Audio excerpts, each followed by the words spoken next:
geared towards providing teachers with resources, be they worksheets or projects or lesson plans or organizational tools or tips.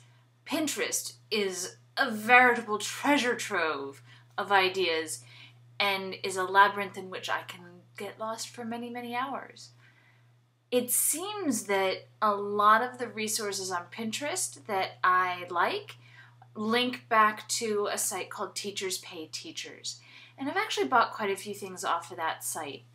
If you're not familiar with it, which most people who are not teachers, they've never even heard of it, it is a website where teachers upload things that they have created and sell them to other teachers. Hence the very apt name, Teachers Pay Teachers. And for the most part, the prices on there are extremely reasonable so that it's feasible for teachers to go on there and be able to afford, usually out of their own pocket, some really well-constructed resources that have been used in the classroom, that are tried and true classroom materials. And in the past few years, I've had a few teachers at school say, "Oh, that's a really cool thing you did there. You should upload that to Teachers Pay Teachers."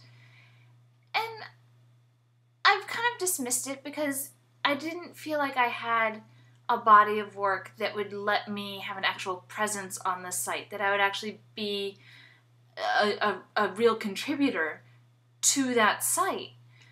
I've gotten a lot of stuff from it, and I've been very impressed with the caliber of work that's on there, and I never took these recommendations seriously.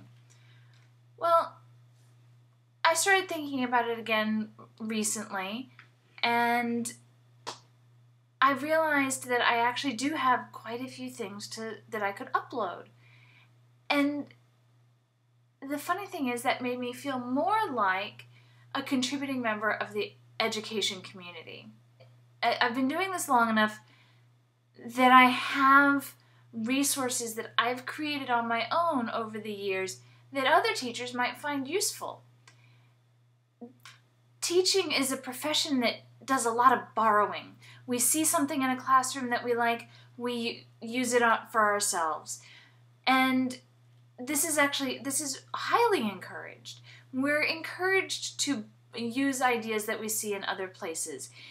And teachers are usually more than happy if you see something you like in their classroom or in the way they teach something or a resource that they're using. They're usually more than happy to share it with you, discuss it with you, explain it in further detail with you. So it's kind of exciting to be at a point in my career that I have things to give back to the community, to contribute to this vast network of dedicated professionals from whom I have learned so much and from whom I have borrowed tons of ideas and gotten several resources. So it's brought my career as a teacher to a different place. I don't want to say quite to a different level, but definitely to a different place where I'm looking at the things I'm doing in the classroom and wondering how I can share that further, and feeling that it's actually worth sharing further, that I've been working on these resources, these lessons, these techniques, and have gotten them to a point that I feel that I can turn to somebody else and say, "Hey, here's an idea of how you can do that." Well, thanks for watching, and join me tomorrow for Whatever Wednesday. Bye.